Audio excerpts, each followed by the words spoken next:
I'm always glad I make those trailers really long because Wow. What's up, man? Nothing much. What's up with you? It's snowing here today. It's freaking it's been snowing since I think 11 a.m. So Jeez. it's snowing a lot.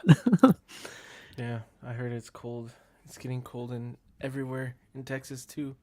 So it's not snowing here, man. Oh, look at this guy. I'm old enough to have cassettes of Richard Pryor, Dude's a Goat, and Young Frankenstein is my all-time favorite Halloween movie. That's with the other guy too. I love the other guy, Willy Wonka. I haven't seen that movie, so Ooh, that's a good movie. You should check it out. There's a lot of movies. All the movies in that trailer I just played, I want to review all those movies. I think I've seen all of those movies in the trailer. I'm pretty sure. But yeah, they're good movies. Yeah, right. I love every single one of those movies. That's my plan for this year. Just do a bunch of movies. And I was thinking too, man, if I just do them solo, or if you want to join in and you want to, I'm cool Yeah, with that too. as long as I can, I will. So Awesome, man. Well, yeah. In case anybody is interested, this movie came out what 1985, I think it said. The it's old. old ass movie. Yeah. Yeah. Without spoiling it, what'd you think of this thing? It's hilarious from beginning to end. This is one of the funniest movies of all time, I think. I think it's one of the funniest Richard Pryor movies too. I haven't seen. I don't know if I'm allowed to say that though, because I've only seen like two or three Richard Pryor movies, so this included. So, and the same thing with Gene Wilder too, man. I think I've only seen like this and Willy Wonka with I think you Gene Wilder. I think you're okay. I think you're okay. Um, Gene Wilder's a great actor, man. Like he gets like something about his eyes that always get me. Like they're bright blue and Yeah, everything, but freaking like he captures the moment with those eyes. I really like him a yeah, lot. And like freaking Richard Pryor, a legend, man. Like this guy, no filter on this guy. yeah. He's hilarious, dude. Yeah. He's yeah. It's funny. I wish he was still alive, man. I wish he was still alive too. Like I think Gene Wilder. No, no. Pryor passed They away. both passed, right? I think Pryor passed away in 2005, and I think Wilder just passed away recently. That Uh, sucks. yeah, but yeah, man. So this movie was made on 1989. It was rated R. I didn't even think this movie was that long. It felt funny the whole time. It's an hour and 43 minutes. Yeah, I was listen. I was well. I watched it like probably 2 or 3 weeks ago, but I watched it again today at the gym. So I Yeah, was able to do like I got through like an hour cardio and then like 40 minutes I was doing weights and like listening to it. So you're laughing cuz your ass I off. yeah. Yeah. I don't like watching stuff that makes me laugh at the gym either because I feel like people like they're like what the hell is this guy, like what's Yeah. he watching, what's he listening to? Like we're at the gym, but Or is he yeah, it's laughing funny. at me? Or like, what the fuck's up with this guy? Yeah, cuz this is one of those ones that will like literally make you laugh out loud. Like it's really funny. So So I did a little digging on this movie. Like I was watching other reviews. A lot of reviews out there aren't. I hate to say it, they're not that great. Just because like it seems like half the reviews are either they're very politically incorrect in this movie. Like you shouldn't watch this movie. They're making fun of like people's handicap. And I was like, what are you talking wow, about? really? That's what Yeah. half the reviews are? That Yeah, and then sucks. the other half are like telling historical facts about this movie. Like Richard Pryor, I'm sorry, Gene Wilder turned down this movie two times. He was like, Oh "This wow. kind of seems kind of messed up. Like, we should be Yeah. making fun of these people." But the third time, he was like, uh, "If Richard Pryor gets signed on, I'm 100% down for it." But then also, like, we gotta pay respect to like the what's Like it called to the private deaf. groups. Yeah, They deaf and they're blind. not really like it's not like they do anything out of hand that's like neither one of them want to be deaf or blind. Yeah, yeah. So the whole time they're pretending as it's like they're blind and deaf guys pretending not to be. So it doesn't. Mhm. To me, it doesn't feel like they're like at any part. It doesn't feel like they're going like they're making fun of anybody or they're like downgrading or anything. It never feels like that because the whole time it feels like they're trying to work around being deaf or blind. You know what I mean? So I don't know. Exactly. Yeah. Yeah. No, so like they read the so this is like me just finding out a couple tidbits behind the scenes. They go to these to these private groups, or I don't know what they call them, like, but they ask them like, hey, like what's your thoughts on this, the blind and the deaf? And one of the guys had the best response. He said, we are also people, right? We have a sense of humor. You know that, right? Like, we make fun of each other all the time. Like, every day we get a chance, we can make fun of each other. And I was like, oh man, I'm so glad, because Richard Pryor or Gene Wilder could have met somebody else that was like very defensive about it, but they met that right person at the right time to tell them that. And I was like, if it wasn't for those people, I'm sure like they would have turned on the movie. Yeah. But I feel like this is it's probably a good time to review this then because I feel like this is a lot where we're at right now with comedy again. We're back at that point where it's like people don't know what they can laugh about anymore, and like there's more and more comedians that are like breaking the boundaries again where it's like it's okay to laugh at these things, it's okay, like we're not hurting anybody's feelings. We laugh at everything and we laugh to get through things. So oh yeah, yeah, and that's what comedy is all about, right? Tragedy, and you can't laugh without it, man. Or jokes can't come out from it, or they come from it, basically. yeah. Tragedy and all that stuff. But I'm getting all my facts right now from IMDb because Rotten Tomatoes is being something. Yeah, 1989, an hour and 43 minutes. Director was Arthur Hiller. I don't think I've seen any of his movies. Let me double check. Have you heard of him? No, it looks familiar though, actually. He's known for Love Story, The Hospital, The In-Laws, See No Evil, Hear No Evil. No, I feel like I've heard of the In-Laws. Yeah, These are taking also care. movies he directed down here. It looks like. Yep. uh Taking Care of Business sounds familiar. I think uh it's with. Yeah, I know this guy.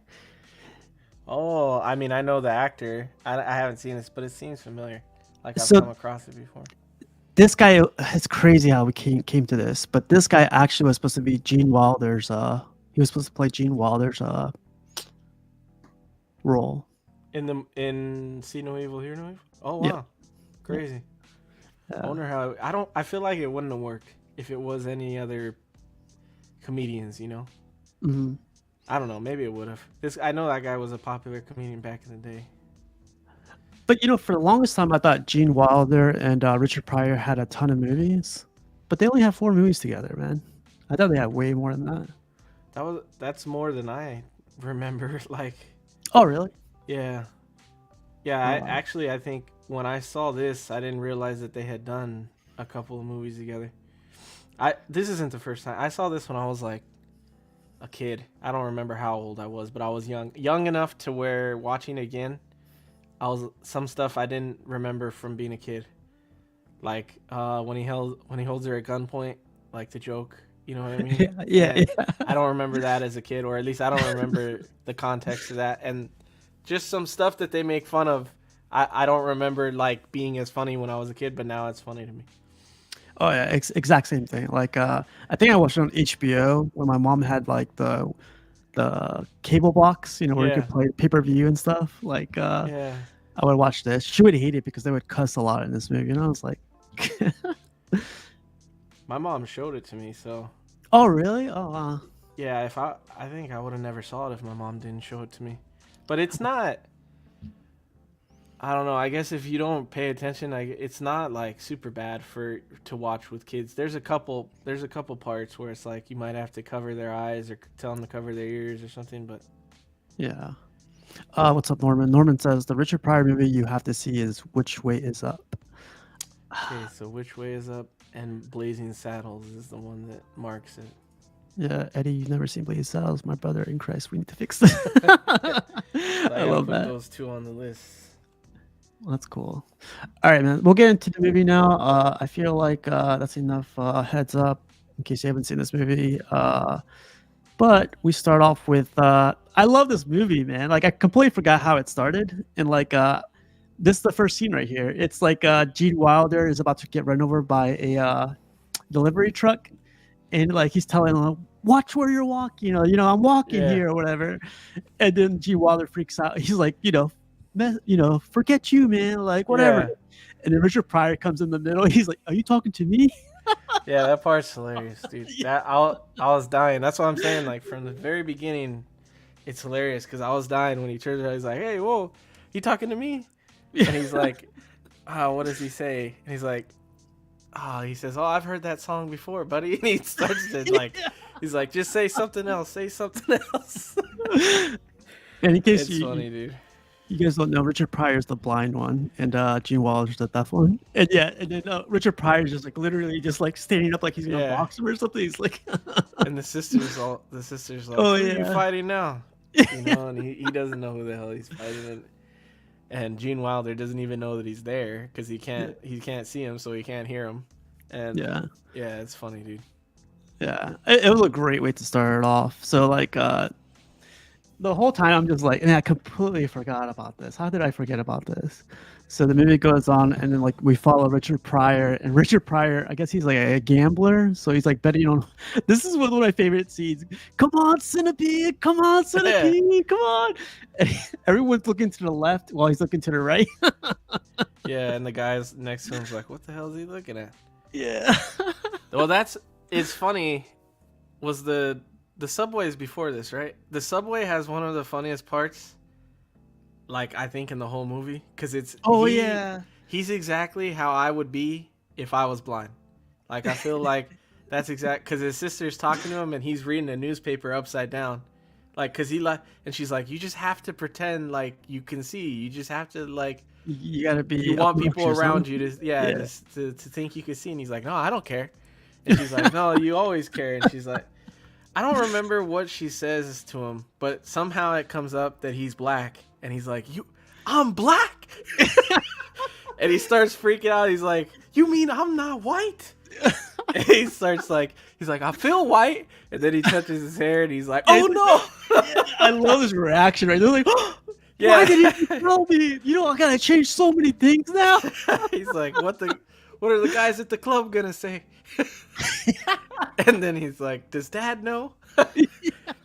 That I was dying, but anyway, he likes to make a scene because he doesn't care because it's like no one. I can't see anything, so like I can't see that I'm being embarrassed. I can't see people staring at me, so Mhm. I think it's hilarious because the sister is sitting there like, shut up, like you're embarrassing me, and he doesn't care. He's like, whatever, and that's exactly.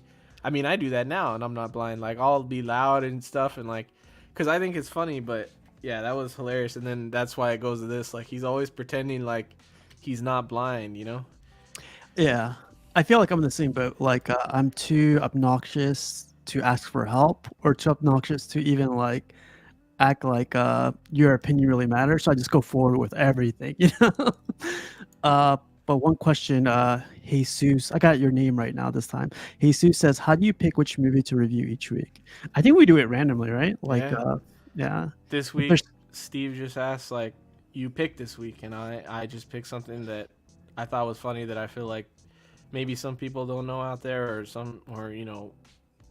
I don't know if I'll ever do this as like a movie of the week on CW, or it's just stuff that I think is funny that like I feel like people don't talk about a lot. So that's how I pick, I guess. Yeah, I'm in the same boat too. Like if I find it to be funny and I think you haven't seen it, or I think you've probably seen it and want to talk about it, I still pick it. It's like classics for me.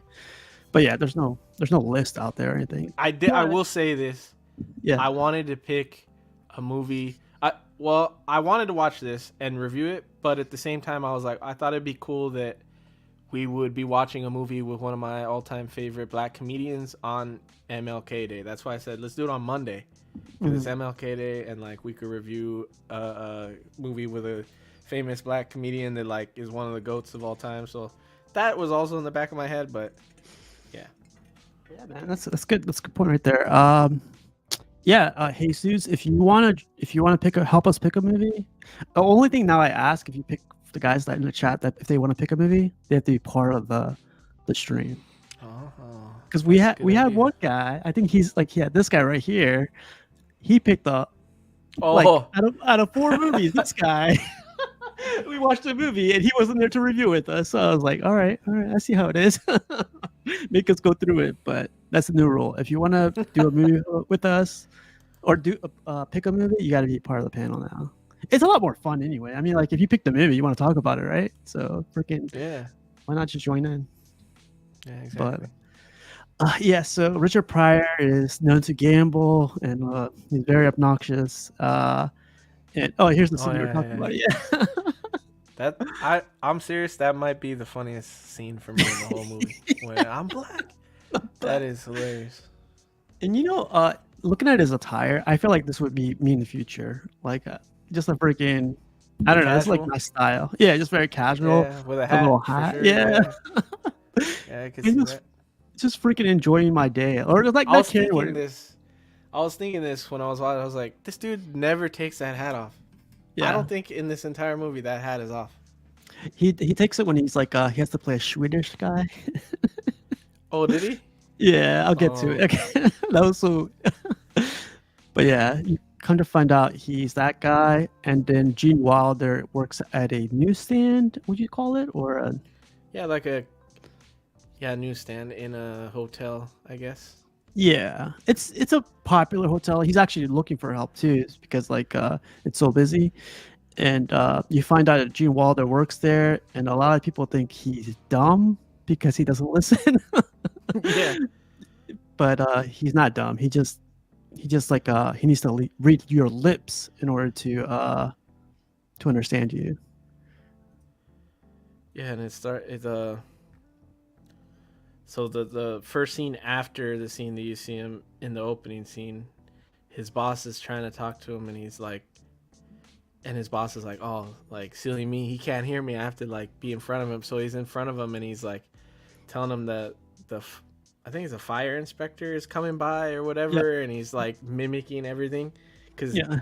and he doesn't like to be. They're both the same way. They don't want to feel like people are treating them differently or they're at a disadvantage because of being deaf or being blind.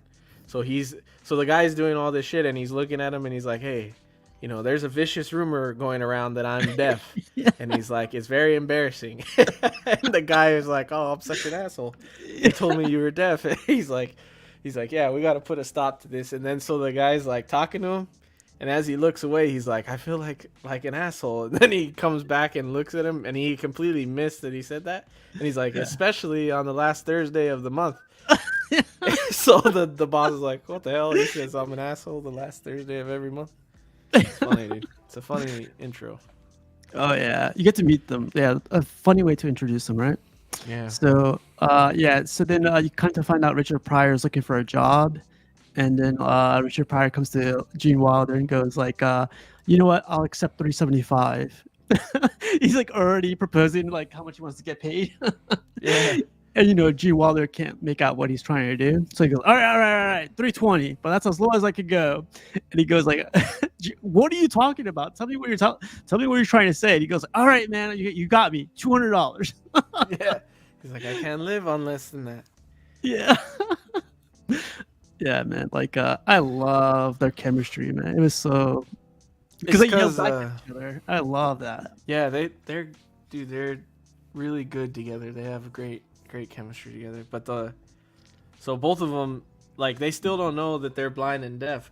So the whole time he's still pretending to be like he can see, and he's still pretending like he can hear him. But every time he looks away, he misses it. So he keeps asking him like, what's going on? And the guy's like, what the hell? I just explained this to you. Like, this is what I. And then he finally goes like, he's like, what are you, fucking deaf? And he's like, yes, I'm fucking deaf. And he's like, for reals? He's like, yeah, what are you, blind? Yeah, I'm blind. It's funny. And then he's like, oh, okay, you can have the job. He's like, why? Because I'm blind? Shove it up your ass. It's so I don't. He's like, I don't want you to feel sorry for me. Shove it up your ass. Oh man, Yeah. yeah, that was great. I'm telling you, man, that happened with all within like 10 minutes. It's just, Yeah, dude, this is still like only 10 minutes in the movie. It's freaking hilarious, man. and I feel like these type of people are my type of best friend, like the ones where you could freak out on and just freaking like you could say something like that to them and they'll take it as a joke, or they won't take it too far, or they'll Yeah, nothing's too serious, and then yeah. yeah, yeah, I agree with that. Yeah. So like they continue on. They go to a bar, right? They go like, "Hey, like I want to introduce you to my sister and her friend. So I'm gonna try to hook you up." And then there's like a marine there that goes like, "Hey, like you stepped on my jacket or something." And they get And in a then they fight, and he like turns around. And he's like, I didn't even notice. And the guy doesn't know that he's deaf, and so I forgot what the guy says to him. He calls him like a wise ass or something, the marine or the random guy, and then that's when anytime the Richard Pryor or Wally, his character's name's Wally in the movie, anytime he hears someone talking shit, that's when he's like, okay, I heard that tune before, pal. He says something, he takes off his jacket like he's gonna get in a fight, yeah. and then the deaf guy is like, or his name's David in the movie. He's like, hey, you don't want to fight this guy. This is a Marine, you know. This Yeah. guy will not take your. He said something like, this guy will rip a hole in you or something, and then and then Richard Pryor goes, fuck him and his holes. I was dying at that part, and then so they this is where the first time when he helps him fight, like because Gene Wilder's character can see and Richard Pryor's character can hear, like they're fighting together, and so like the whole time they're fighting, Gene Wilder's explaining like, all right, he's at 12 o'clock, he's right in front of you, and he's like, no, wait, he's at 2 o'clock, and so he'll swing or whatever he says, and then he'll move him around. It's funny, dude. There's another funny ass scene. So they end up like holding their own in the fight because they could help each other. It's funny. Yeah, Gene Wilder's holding him, like he's behind Richard Pryor, and he's holding them, right? And it keeps going, like Money mentioned, like 11 o'clock, 2 o'clock. Oh, my bad, I meant my 2 o'clock or something like that. Like, and they're beating the crap out of this guy, and then this other guy in the bottom, he gets like involved because I guess they bump into him or whatever, and then like both of them are like separated. So like, hey, I need your help, where are you? But yeah, they basically go like, do I get the job now? Like, is it official yet? It depends on how the fight goes or something. Yeah, that's funny. Vintage Rebellion says, you guys watching movies from the before times? Yeah, dude. That's These are some the of best the better. movies. Yeah, that's when comedy was at its best. Let's get to the chick. Didn't she get naked? Hell yeah, she did. Twice. Okay, yeah. technically you see her topless twice, and one of them you don't really notice, but yeah, you see them twice. I slow down on every single episode. No. But see, this is another part I love about like when you know you have a good friend next to you, because like after the fight, they go take a seat and they start talking about like, what do you want to do in the future? Like, what's your plan for the future? And it's just like a serious talk amongst themselves. And then he brings up like, this is the first part where you get to see Gene Wilder like go a little bit south, because Richard Pryor goes like, so where's your wife at? And then Wilder goes like, I haven't seen her in 8 years. She left me because I went deaf or something. That was a funny scene too, because he's like, oh, nice lady, and he's like, oh, incredible woman. Yeah. He's like, and then one day she developed this amazing skill where she could actually pick up a broom and sit on it and achieve flight. And he's like, wow, I think I was married to that lady once. That's funny. It's funny. Yeah. But then like Richard Pryor goes up to him and goes like, hey, like I could get rid of all your problems in 11 seconds or 2 minutes or something like that, right? Yeah. And he goes like, I forget what he says, but then like this is the first scene where he puts the ice cream cone on top of his head, and like how does that feel? Yeah, because Richard Pryor asked him like, "What do you want out of life?" And he's like, "I think just to not make a fool of myself." And he's like, "Oh, I could fix your problem in 8 seconds." He's Yeah, like, yeah, I wish I would have met you 8 years ago, because I yeah. could have fixed everything in 8 seconds. And that's when he's like, "You trust me?" And he's like, "Yeah." And so he dumps the ice cream on his head like that. And he's like, "How do you feel now? A little foolish?"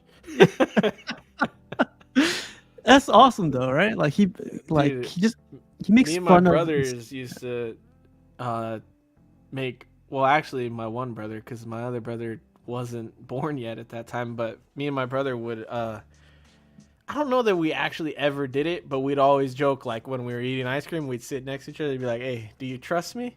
And we'd be like, "Hell no, I don't trust you," yeah, because we knew exactly what was going to happen. But yeah, it's funny. yeah. So they basically get closer, and they're basically friends now at this point, you know. But Mm, then I think the next scene, like Richard Pryor started to work for him and for Gene Wilder. He's getting the paper ready outside. He's just waiting for the paper to get delivered. But then this guy comes out of nowhere. I guess he's his bookie or his handler or something like that. yeah, Richard Yeah. Pryor's bookie, because he had the gambling problem. Yeah, and he has some like weird ass coin in his bag, and he drops it off. So it's basically setting him up for like he has something from the mafia or something, or whatever this group is called, or whatever they are. So he sneaks it off his briefcase inside of like a coin jar or a coin tray or something. And this is when we get to meet the sexiest lady of 1985. I thought she was hot, man. I was like, God damn. Yeah, she is. She is pretty hot, dude. Yeah. But But yeah, yeah, it's so funny because like she shoots him, and then like what Gene Wilder remembers her as is like, oh, the lady with the sexy legs, because that's all he sees while she's walking away and everything. But I thought that was hilarious. yeah, the most amazing legs. And The then most Richard Pryor hears it, so he comes in and he's like, he sees the dead body, because at this point you can't see, like, uh, Gene Wilder's character didn't hear him get shot, because the whole time he's looking away and the body fell, so he didn't even see the guy leave. Like, he just sees the girl walking away. But yeah. Richard Pryor comes in because the guy got shot, and he heard it and he trips over the body, and that's when Gene Oh Wilder yeah. sees the body, and that's how like all of a sudden they're in this situation now with a dead body. Yeah, so there's the dead body, and like it's so funny because like I never seen a gun go off by just throwing it, you know?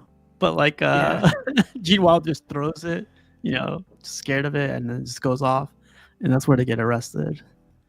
yeah, Basically, it gets set up for like his murder. yeah, But yeah, he still has his hat on, by the way. yeah. The whole time, man. And then like this is hilarious. I don't know if you want to set Yeah. this up. So they go to the precinct or whatever, to the police station, and the guys are trying to interview him, like, to see what happened, or interrogate him to see what happened, and they're not getting anywhere with him. And so the guy, like, that's the other cop, he comes out, and this is the chief. I want to say he's chief of, well, he's captain, I think, because they call him Captain Braddock. So he's captain of the police.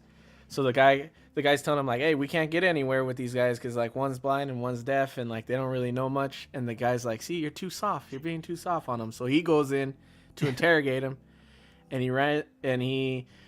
as soon as he comes in, he's behind Gene Wilder's character, and he's like, "All right, so was there or wasn't there a woman?" And they're kind of just sitting there, and Richard Pryor's character doesn't know he's talking to him because he's blind, so he's sitting there. He's assuming that he's talking to Gene Wilder because Richard Pryor doesn't know if there's a woman there. He didn't see anything, so he's like, "Well, wasn't there a woman? Was there or wasn't there a woman?" And then Richard Pryor's finally like, "Are you talking to me?" And he's like, "Hell yeah!" He's like, "Yeah, I'm talking to you. Like, what the?" Or no, he says, "I'm talking to your friend here. You didn't see anything." And he's like, "Well, you have to be facing him. Like, he can't hear anything. So if you're not facing him, he can't hear you. He reads lips." So he faces him, and he's like, "Was there or wasn't there a woman?" And then Gene Wilder's like, "Are you serious? Fuzzy Wuzzy was a woman?"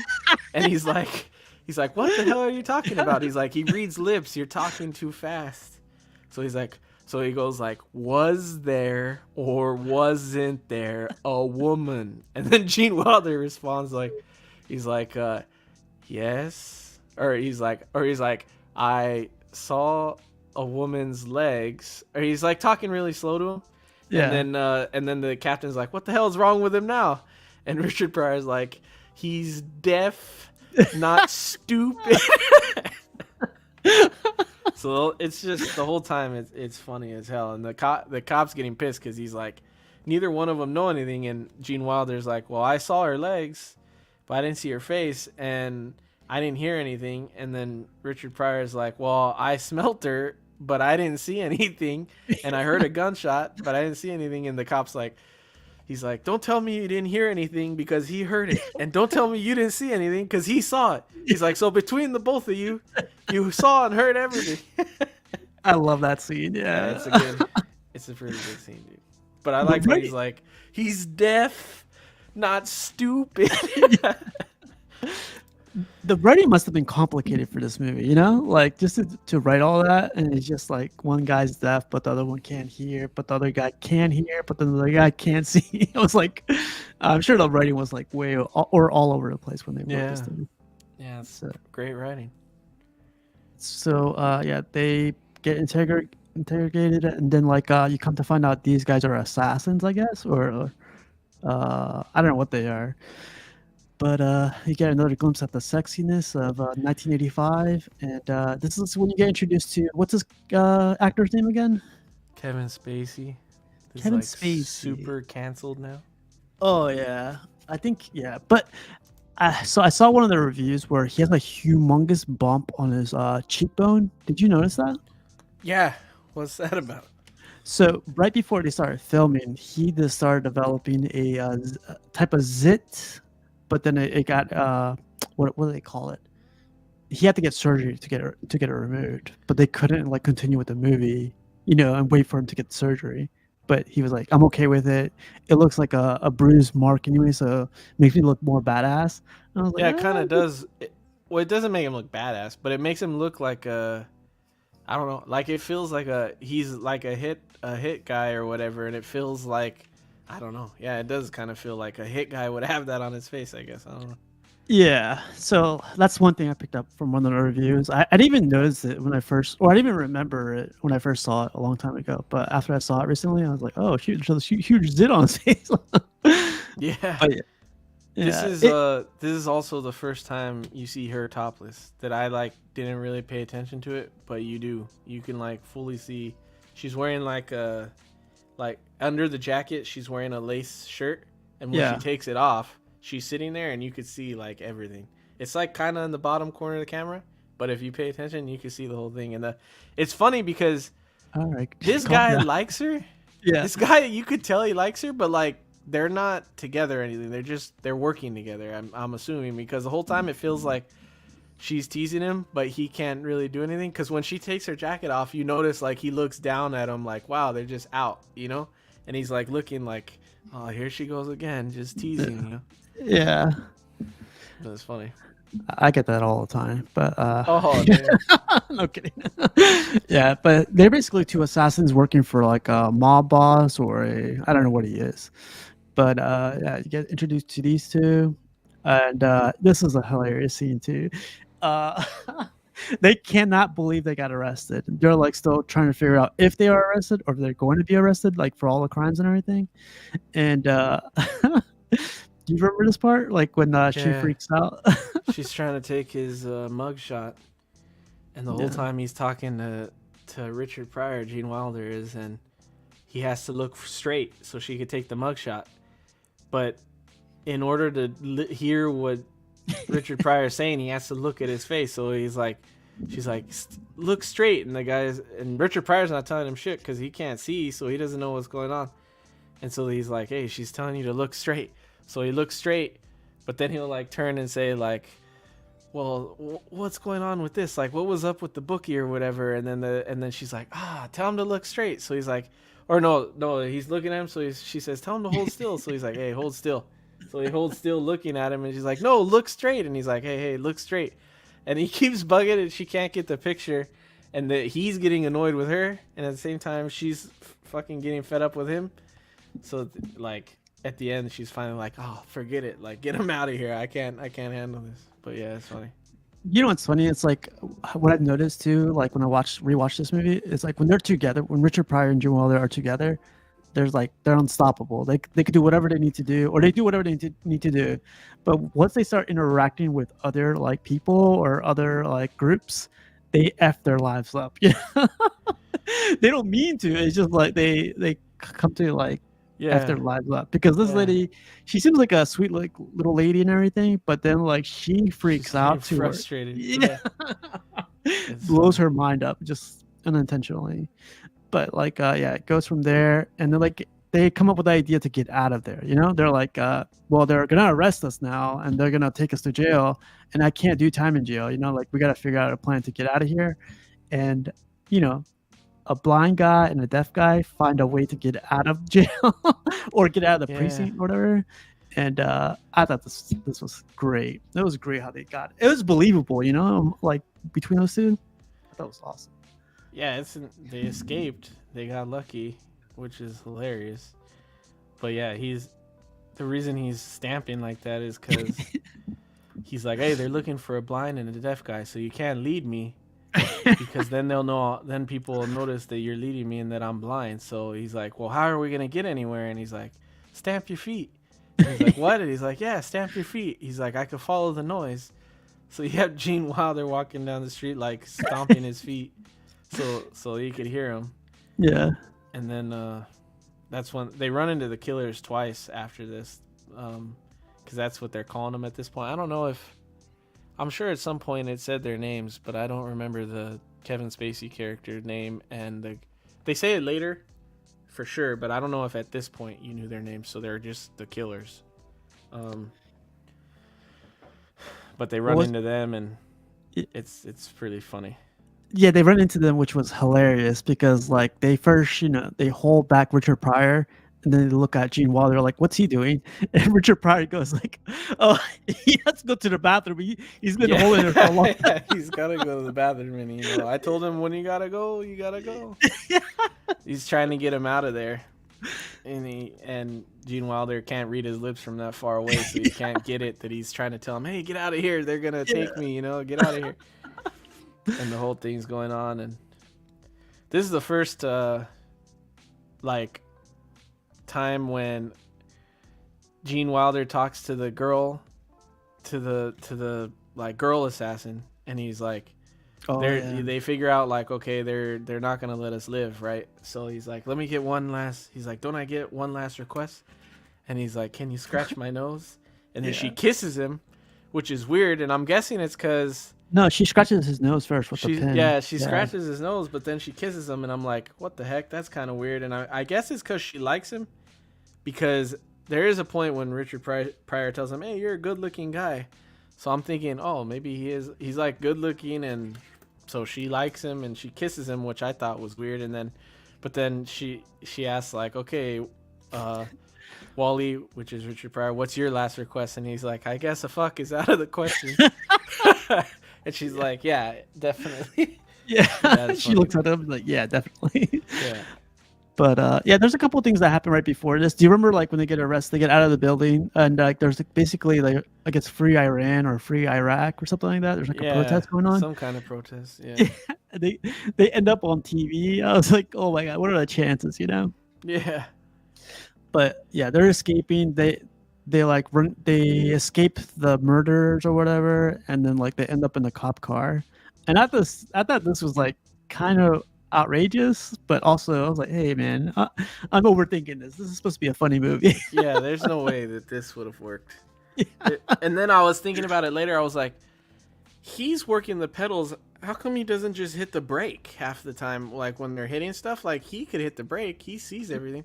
Because you got Gene Wilder is working the pedals because he can see, and Richard Pryor steering because Gene Wilder still has his handcuffs on.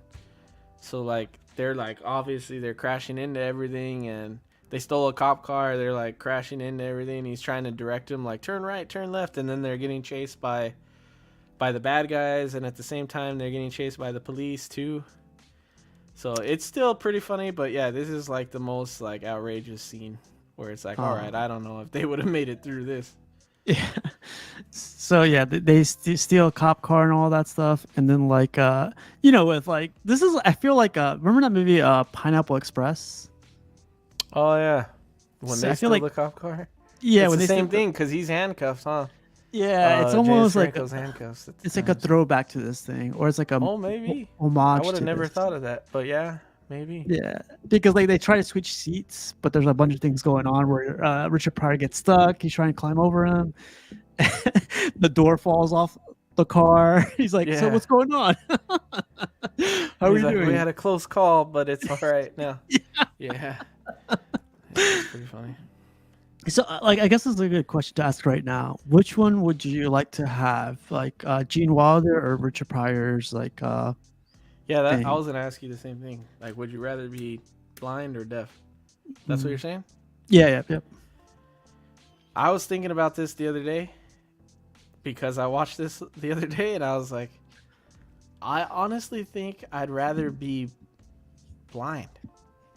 Wow. And I don't that's a weird decision to me, but I think it's cuz I like listening to things so much that I think if I was deaf, seeing stuff would almost be not as I wouldn't enjoy as much if I couldn't hear it. Like I don't know, like cuz if you're deaf, you can't listen to music anymore, and I feel like music and like I don't know, just like sounds of nature and like sounds of like people's voice, like me and you talking, like I'd rather be able to hear you than see you. I don't know why, but like I don't know, it just seems more important to me than to be able to hear than it would be to see. So I was thinking about going deaf like that too, or choosing deaf, but then like for me, I'm like more of a visual person. So like I don't know, it's because like I love photography or I like films and like I want to be able to see this movie. But like also it's just like you know how they always say like you develop more of a your senses like overdevelop when you're like one of your senses are missing. I Yeah. feel like I'd be able to pick up on sounds a little bit better, like if I was blind, more than I would be able. I wouldn't be able to. If I was deaf, I wouldn't want to rely on that to try to see what I'm walking into. You know, like what's this wall look like? Is it white? Is it like made out of drywall? Is it wood? Like what material? That would mess with my head. Like I just imagine stuff, but I wouldn't be able to see it. I But was This is one of the things I was thinking about. I don't know why cuz I don't go that often, but I was thinking about the beach. And I was like, if I was at the beach, would I care more to see the yeah, sunset and see the water, or would I care more to hear it? And I don't know why. I feel like hearing the sound of the ocean sounds cooler to me than being able to see it. gotcha. Uh, Gotham Cinebite says can't hear my collection. That is true. But also that would save me money, man. I'd be like, get all this shit out of here. I don't need it. I can't see anything. I know, right? That would save me money, man. I guess you could still review statues blind by feel until someone says this guy don't know what he touching. We could try it. We should try it. Do It an feels like red. unboxing. You can't do an unboxing without seeing it. You're gonna drop shit, break it. That's funny though. You know, it's funny. I should play this right now. This program is intended for mature audiences. Parental discretion is advised. You missed it. You should have played that at the beginning. I know. But yeah, so right before this, I only want to do one clip for every movie, and this clip I feel like summarizes the whole movie. So check this out. I heard your voice. You can hear me, Dave. What? You can hear me. No, schmuck. I'm deaf. Now do you get it?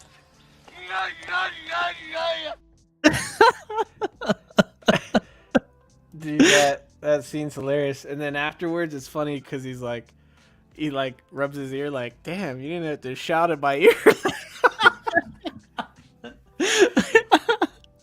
But it's so funny because Gene Wilder is so sarcastic, and he's like, I'm tired of having to like look at you so you can read my lips. Richard Pryor is, and he's like, I'm tired so you could having to get you to read my lips. I'm tired of this deaf shit. And he's like, you can't hear anything? Like, even if I yelled in your ear, you couldn't hear me? And Gene Wilder's like, because he's sarcastic, he's like, you know what? I never tried it before. Yeah. We should try it right now. And I was like, you can tell he's being an asshole, but Richard Pryor's like, okay, let's try it. No, see, that's what goes back to what we said earlier.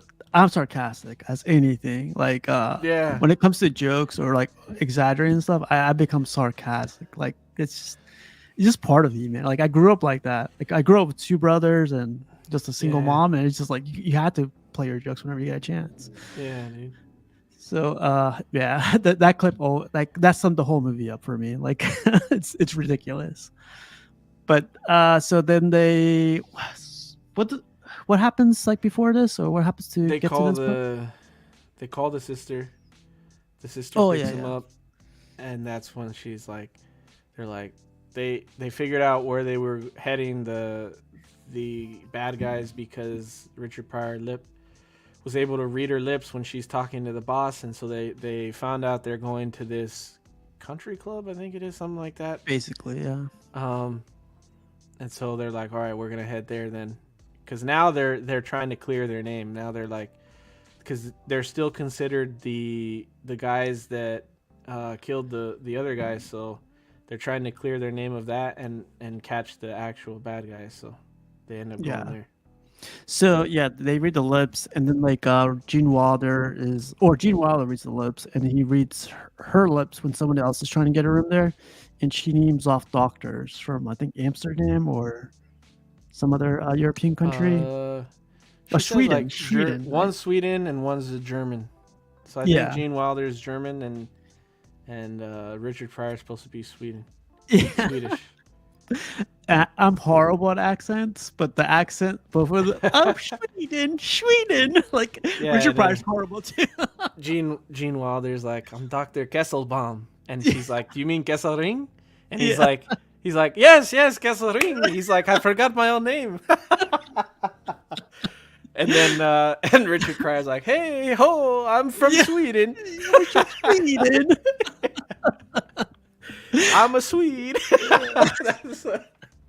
And he's like, I forgot what his name was though. Cause she's saying his name and he's like, no, you're pronouncing it wrong. And he's like, it's like, you idiot, you're not even Swedish. How do you know what she's saying? He's like, no, it's that was funny though. It's funny though. But it goes back to the very beginning where he's always one-upping. He's always trying to like one-up somebody or like not take help from anybody. Yeah. So he tries to figure out a way to like get over it. But like this is hilarious. Like man, this is perfect. So then like Gene Wilder is tasked with to break into the murderer's room because they see them with the book bag that contains the coin or whatever it is, and they're gonna figure out a way to get in there. So Richard Pryor is supposed to keep a watch.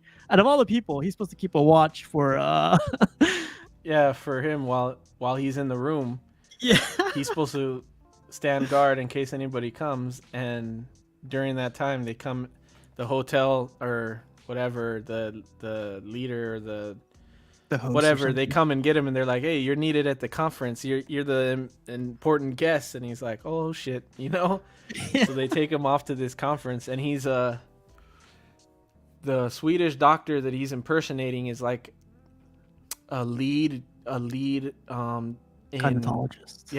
Lead gynecologist. So like, well, and I don't think it's gynecology though. It's like sex, right? It's like some kind of sex doctor where he's the leader in that field. Yeah. So they have him at this meeting or this conference, and they're asking him questions, and he's just saying sex stuff. Like, they're asking him a question, and he's like, I just tell my patients to fuck when they can. And as many times as they can. Like, And they finally, like, one of the people asking the questions is like, how come you're not giving us any specific details? You're glossing over everything. And then he's like, all of a sudden he's like, my eyes, I can't see anything. And he pretends like it's like some crazy shit happened out of nowhere, and he went blind. Yeah, he goes, I need to leave. Yeah, and the whole time that's happening, that's when you got Gene Wilder's in the room. Yeah, and this one of the best scenes in the movie. You want to go on that one, or? No, like yeah, so he goes into it goes back to Gene Wilder, and like he's trying to get the coin from the book bag. This girl, like since the very beginning, he's been admiring. So was I, and then like come to find out, like he has the up on her. You know, like she's walking out of the shower, and he has the coin. He's about to leave, but then she has like a towel wrapped around her. And then, genius Gene Wilder, he comes up with a plan, and he sticks a boner. Yeah, at because her. I'm assuming he had a boner this whole time. Because she's in the shower while he's trying to steal a ring, and that's when you see her naked a couple times. So I'm assuming that's when he got the boner. But she comes out and she like sees him and she looks, and does she like look for her gun or something? She looks for something, I thought, and that's when he like decides to stick his hand in his pocket and use his erection as a gun to pretend he's got a gun in his pocket, which was that part that I was talking about as a kid. I didn't notice the erection as a kid. I guess I wasn't paying attention. I thought it was his finger the whole time. So he's held her up at gunpoint or whatever, and she has no idea. And then he walks up to her and kisses her as she has her towel off there, because he's like, she still has her like hands wrapped around her with the towel, holding the towel up, and that's when he puts his hand in his face. He's like, "Get him up, get your hands up," and she like puts one hand up, whatever, because she's trying to cover herself, and he's like, "No, get him up." She puts both her hands up, and her towel falls, and he's just staring at her, and he's like, "Oh, you're good." OG funny. Fan says that that's good right there. Yeah, exactly. Throwback to 1980s where superb, man. I like this girl. I've never seen her. I'd never seen her after this movie, or I can't remember. I don't think anything. so either, or at least not. Like if I looked it up, maybe I would find something she was in that I saw, but I don't, not off the top of my head. But yeah, so Gene Wilder gets the coin, walks out. But at the same time, Richard Pryor's sister is what's his name? Casey. Kevin Spacey. Kevin Spacey. I'm sorry. Kevin Spacey is outside, like trying to reconcile a car accident that happened. So it was like Richard Pryor's sister that bumped into his car, and basically just distracting him. But then, like, come to find out, like, while Richard Pryor is doing his thing, like Eddie was saying, he all of a sudden goes blind again. Yeah. And then Gene Wilder comes in and pretends like he's the other doctor. He comes in and he's like, "Nobody touch him." He's like, this has happened before. Like, I'm his doctor. Let me check on him. And he's checking him, and he's like asking him these questions, which is hilarious too. And he's like, "How many fingers am I holding up?" And he's like, "Oh, and he's like 3, and he's not holding anything up." And he's like, That's pretty good considering he can't see shit." So they end up getting out of there, but it was pretty funny. So they get out of there, but then Richard Pryor comes, like, he finds out that like his sister is now like kidnapped. He's like, he hates himself for it. Yeah. So they basically go on the hunt. This is a cool picture, by the way. This should be like a freaking badass movie right now. So they go on the hunt for her. They're like, we're gonna go find your sister. And now that Gene Wilder's mixed in it, he's like, we could do whatever we want, man. Us together, we could do whatever we need to, whatever we want. Just, it's me and you all the way. And I thought the scene picked up or finalized their friendship, or cemented their friendship forever after the whole spiel they went through. So, I mean, like, Gene Wilder gets trapped on top of a car. It come to find out, it crashes. All these events have to led up to this moment where they become good friends now. Yeah. So they're gonna go find his sister. Go freaking save her. And then this guy freaking. Man, that bump, I swear, man, throws me off. That's but funny. You know what's funny? Like they had weird accents. Both him and the girl, both assassins had like weird accents. He had like a British accent. Yeah. I don't I was know. like, The girl had like, I don't know if she had a British accent or if she just like talked different. I don't know. But I know for sure he did. Maybe they were both British. so I saw one review where like somebody said like it wasn't believable, like the way they were kidnapped. And I was like, man, you're watching all the way to this part of the movie and now you're saying that's like not believable? Like get over yourself, you know? Yeah, none of the shit they're doing is believable. Yeah, It's it's just like funny. If you it's- take it too seriously, like if you think about the plot too much, you're gonna find plot holes because that's not what the movie's about. Like they just needed something to make these guys have to work together, Come which creates together. which creates all of these funny different scenarios. But that's the thing is like the plot is kind of the last thing on their mind. Like everything is just setting up funny scenarios for Richard Pryor and Gene Wilder. So like if you think about the actual plot and everything that's going on, it's kind of you're gonna find a lot of holes and like feel like, oh, this doesn't make sense. But it's not. If you just let it go, it's not unbelievable, and you understand why it is. Like it's just setting up all this funny shit. So. Yeah. King gonna ask a good question. You guys think they can remake this movie with a different set of actors?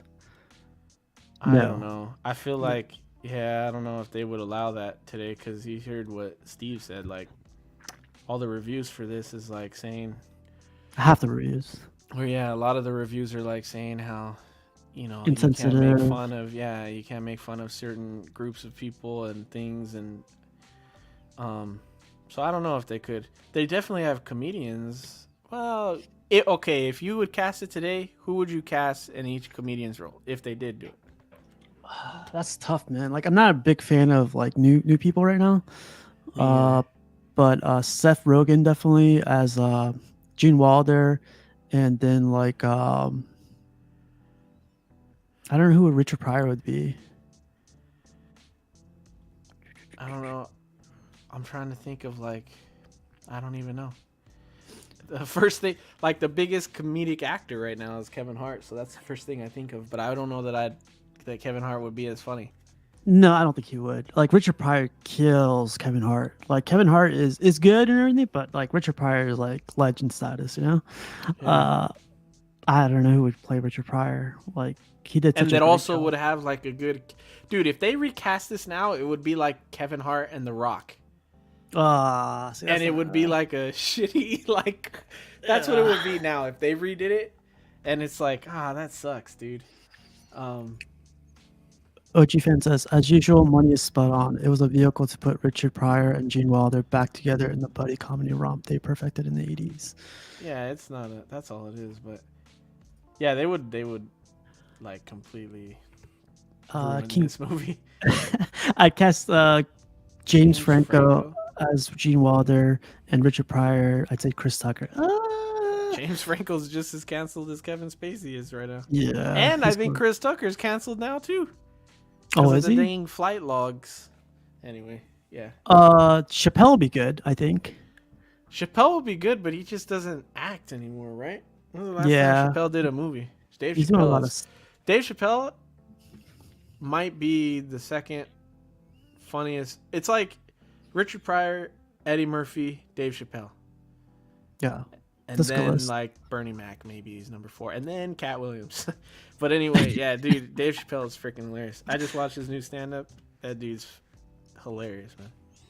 I met Bernie Mac once, and I met him at the worst time. I was like super, super, super drunk and super, super. It was in California. I was super, super high, and like he made fun of me for like a good 5 minutes. He's like, "Look at this guy, freaking like drunk at a show." Yeah, I was like third row, fourth row. That's the dream, man. It was making fun of me, man. I was like, oh, I should get out of here right now. But yeah, he was cool. Cat Williams and Gary Owen. Cat Williams. Gary Owen. Gary Owen's a big dude. Cat Williams and somebody. Dude, Cat Williams and Gary Owen would be a funny mix. Richard Pryor as Ashley Larry, that actor. Oh yeah, this guy right here. He's talking about I'm rich, bitch! that guy. Yeah, I don't know. I don't know if it's possible. Bill Burr. OG fans, that's pre-Island. Krista. Wow, yeah, exactly. Pre-Island. That's funny. So the sister's getting kidnapped. They're like taking care of her, and then you come to find out like the boss, the mafia boss, or like the guy that's like signed up those two hitmen or assassins, whatever, murderers. You come to find out this guy's blind, and I was like, okay, this is kind of too much now. That's a lot. But this was funny. This scene is hilarious. They're like, neither one of them could see each other, so they're basing off sounds, and there's one point where they like walk right past each other. Yeah. It's funny, dude. It's so funny because like Richard Pryor like loses control of the gun, and then like the girl comes in, right? And Yeah. like Richard Pryor's on the floor, and then Richard Pryor is like looking at Gene Wilder, going like, "He's crazy, you know, he's Yeah. the bad guy." Yeah. And then like the girl is like, "So what happened?" And then the mafia guy goes like, "Oh, you know, the other guy got out of control. He wanted more money, so I had to shoot him." Yeah. And then Richard Pryor goes like, no, the girl goes like, "So what am I gonna get in exchange? I want more money or something." She says something like that, right? And that's where Richard Pryor goes like, "Oh." Yeah, he's like the whole time because the guy is like trying to smooth talk her. He's like, "Don't worry, I had to kill your partner, but you know, he's like, I would never do that to you." And Richard Pryor's like, "Bullshit." He's like in the corner like, "Bullshit." and he's like, "I want to take you with me," and you know, he offers her the money, and the whole time Richard Pryor's like, "Don't believe him, he's gonna shoot you." I love how the camera goes to him. You know, like that was like cool. Yeah. Like without that scene right there with Richard Pryor freaking out, like it wouldn't have been a scene. But I love that scene. But yeah, so then like that happens, and then like basically this guy gets like, well, I don't know what gun that was, but he like it was a big ass Magnum or something. Gets shot like 3 or 4 times and goes through the wall. I was like, what the hell's going on? Yeah, he like flies out the window in the back behind him. And he hits like a boulder. I was like, oh my god, like, Yeah. this guy did that. Like falls down the mountain or whatever that the house is on. Yeah. So like Richard Pryor and Gene Wilder have to go stop the girl, you know, because like the girl basically says like, we basically set you up that you killed all these guys. So I'm gonna go this way and you guys will, you know, go to jail for me. And I was like, man, these guys are blind and deaf. Like they're basically like Tom Cruise in a crazy ass movie. It was cool though. So they basically stop her and all that stuff, and I think that's the end of the movie. They still. Let me try and think. What's the funny scene? So she's running to the helicopter that the guy had called that he was gonna escape in. So they're like ziplining to try and stop her, and they do.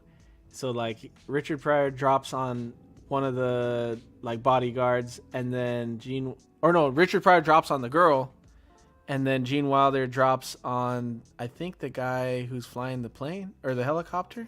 Yeah. But anyways, so the whole time Richard Pryor's on top of the girl, and he's like got her pinned down, and he's blind, so he's got her pinned down, but he's like trying to grope her at the same time, like because he can't see, so he's feeling around, and she's like, "What are you doing?" And he's like, Hey, at the Braille Institute, they told me to feel around and see what I could see. So he's like squeezing her boobs the whole time and everything, and she's like, "Stop it." It's funny, and then but then the guy, the helicopter pilot, is getting away from Gene Wilder, and he's like, Gene Wilder has a knife that the guy had dropped when they were like in a squabble or whatever, and he gets up and he's like, "Don't move, don't move." He's like got him like as if he's gonna throw the knife, and the guy stops. But that's when all the cops arrive, and all the cops are behind him. But Gene Wilder doesn't know that. You can't So hear. he's Yeah. like, so he's like, "Turn around." And then the cops behind him say, "Turn around," and the guy turns around. So the whole time, Gene Wilder thinks like, "Okay, this guy, I got this guy at knife point," but he doesn't realize the whole time the cops are behind him, telling him what to do. And then that's when it ends. Like Richard Pryor's like, "Hey, take a look around," and he sees all the cops around him and everything, and And then there's another funny part that me and my brother used to say to each other all the time. So finally, they get cleared. Their name gets cleared, and the captain is there, right? The captain that's been an asshole to him this whole time, and so they turn around, and Richard Pryor's like, "Hey, Captain Broderick, you're a dickhead." And the captain hates him because he's frustrated by him the whole time. He's like, he's like, I'm gonna shoot him, and the guy's like, you can't shoot him. They're innocent. And he's like, no, I'm gonna shoot him. But anyway, me and my brother used to say that to each other all the time, like randomly. We'd just be like, hey, you're a dickhead. Yeah, the whole movie he's chasing them basically, and like come to find out, like it's just like he's chasing the wrong guy, but he wants to kill him because he needs to kill him or something in his head. Yeah, you know? he's so like, annoyed with him. Like, yeah, I need to kill him. And then like I got these pictures because like I wanted to see what your thoughts were on each character, like how they play the role, and what you think of them. Yeah, I thought these two are perfect. They're perfect, man. They played the roles perfectly. I feel like he did a better job being blind than Gene Wilder did being deaf. Mm-hmm. If I'm being honest. Like the whole time I believed he was blind, there were small scenes, but this is me looking for it. If you're not looking for it, you won't notice it, but there were some scenes where I was like, it feels like he heard him there when he wasn't supposed to hear him because he wasn't looking at him at that point. So there were a couple deaf scenes like that, but still, it's still amazing, dude. They were amazing and both hilarious and both did well together. Like they're really good together.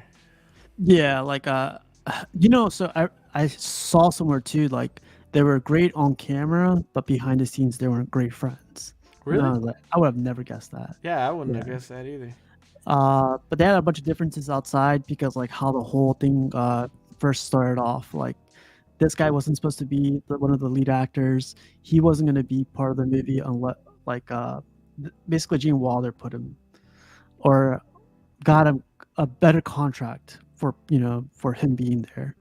So there's like little tidbits behind the scenes, and I was like, man, I would have never guessed. Like I thought they would be best of friends, and like this whole movie came together because these guys were perfect for these roles. Yeah. But other than that, like the freaking movie was great. Like Richard Pryor, I love this guy. Like comedic actor, comedian actor. I would have never guessed he was a comedian. Like if I were only to see the movies, because he plays each role differently. He's like a lot of, I don't know. He's a great actor, I think, separately from being a comedian. It helps. But then Gene Wilder always gets me, like when I said in the beginning, like his eyes, the way he just freaks out, like all the time, just like all types of emotions with this guy. So I really like them. But the end of the movie ends with this, and I love the end of the movie. It's like, Richard Pryor, there's something I've been wanting to do to you since like the very first time I met you. He's trying to get back at him. Yeah. For dumping the ice cream on his head, but Richard Pryor is like, he knows what he's gonna do. He's like, no, I don't. He's like, Gene Wilder's like, I want to give you something. He's like, no, you don't have to give me nothing, man. You being my friend is enough. And so Richard Pryor gets him first, and Gene Wilder gets him after that. But yeah, it's a good way to end it. It's funny. So I had some notes here from when I was watching it. Some quotes. So what he tells him, like when he dumps that ice cream cone on his head, he said, "Life is not so complicated," and he just dumps it on him. So I love that. And there's this one scene where he calls when they get arrested and they're dragging them to go get locked up. Oh, that's funny. Gene Wilder goes like, "Minutia. I got minutia, but like, could they do a blood test? Like, I got minutia." Yeah, we missed that part, and that part's hilarious because the guy's like, they have the mens rea. Or something like that. Yeah. He starts freaking out because he's thinking like it's a STD or something, or AIDS or something. He's like, what? When did we give blood? He's like, how do we know? Yeah. He's like, how do you catch it? And all this. But yeah, that part's hilarious. And let's see, there's another one that goes like, he goes, when they get like towards the end of the movie, he goes like, "So how was your day?" He goes like, "Well, I threatened to shoot a naked woman with my erection." He's like, that doesn't happen often. Yeah, And that's so good. it happened in the glass house. Like the girl comes up to him in the green jacket and goes like, "Hey, you had a good chance, but now we're gonna take you to the boss." And then the Gene Wilder goes like, "You're too tall for me anyway." Yeah. Man, freaking badass actors. I really love this movie, and like we are at the end of it, and I want to see what is your score and what are your final thoughts on this thing. Yeah, this is 2 weeks in a row. I'd say I give it 2 movies. I feel like I'll give this one like a 4 out of 5 or 9 out of 10 because the plot isn't that great, but like I said, it's not about the plot. It's about the comedy. If it's just the comedy, it's 10 out of 10. Yeah. It's hilarious. It's just too damn funny. But the plot is like, yeah, it's not really anything. It's just for the comedy. It's hilarious. But yeah, I love this movie. I'll hopefully, like, if I ever have kids one day, I'll show it to my kids, and hopefully they laugh as much as I do, and they're not all changed by the way comedy is nowadays. And whoever hasn't seen it definitely should check it out, man, because this is when comedy was the best in the 80s and 90s, and yeah, it was good, man. I love this movie. Yeah, I like for me, I give it a B plus. It would have been an A just for the points that you pointed out. Uh, I loved it. I think it was hilarious from beginning to end. The only thing that doesn't knock it up to an A is just like some of the parts that to me, like Kevin Spacey came out of nowhere. Like I don't know if he should have been in this movie. Could have been I was any other thinking- random guy. I was thinking that, like, Kevin Spacey, when he was popular, he was a really good actor and like did some really good movies.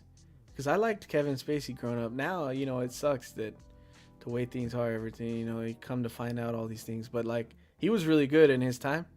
Yeah, He's the only other actor in this movie that's like a big actor. yep. But at the time, he wasn't a huge actor. So I feel like it was fine to have him in there. Because I think they did that on purpose. They didn't get a ton of big actors because they want you to pay attention to Richard Pryor and Gene Wilder, But,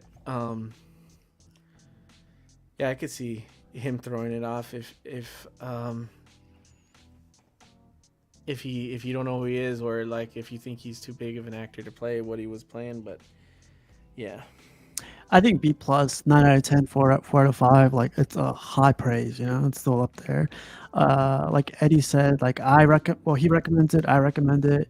It just shows you like what movies were, what they could still be if we could get over this hump. But also it's like I love that interview that they did with those like deaf and like blind I don't know, groups, I guess you would call them. But like groups said like, hey, we're humans too. We like to laugh at our own things, at our own tragedies. Like it's right for you guys to do the movie. Like we'd love to see you guys do the movie, so do it, Like they weren't holding them back. So the only thing, like I saw one of the reviews too, was like after this movie was made, they didn't like that the movie was made. Not because of the fact, because like they were blind or deaf.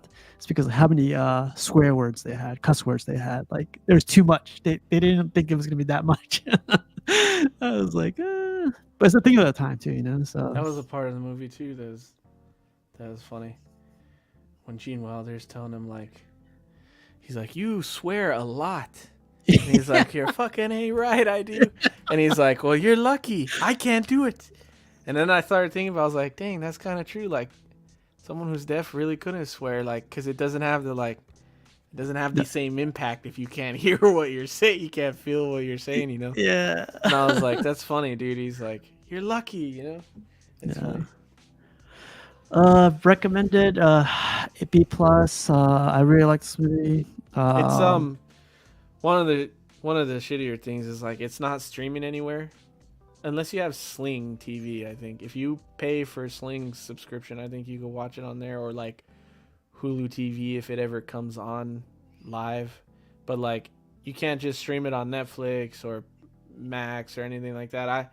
I own it on Prime, I bought it like digitally, digitally a while ago. So that's how I watch it. But if you want to watch it, you gotta rent it, which kind of sucks. But it's I would like say $4. don't rent it, just buy it. Like it'd be worth it to keep and watch later on. Like I can watch Yeah. this once a year at least. That's like saying more than a lot of movies, you know. Yeah. Yeah. Dude, it's really good to throw on for a laugh, even if you're only watching like a little bit of it.